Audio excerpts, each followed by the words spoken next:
Og en af de ting, jeg kom til at tænke på, det var på vej tilbage fra vandreturen.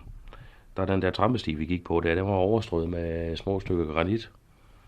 Og der har også set mig det selv lidt som et stykke granit der. Det har en vis styrke, men hvis det bliver påvirket på den rigtige måde, så knækker det. Og der kommer der en lille smule støv, og det støv, det lå på stien der, men det glimtede i solen. Så selvom man måske nok ikke er så helt, som man var engang, så kan man godt skinne alligevel. Og jeg skinne lige der på den tur. Der var jeg sgu mig. Der var jeg mit S. Det var jeg. Og jeg har fundet et godt sted. Fået et rigtig godt minde. Da vi gik op på plateauet til sidste spring på turen der, og jeg stod deroppe, der har jeg i hvert fald indprintet mig selv. Et rigtig godt minde, som jeg vil søge tilbage til mange år frem. Et lille fristed. Et lille mentalt fristed, som jeg kan bruge, når jeg har behov for at være mig selv. Så det har været hele turen værd.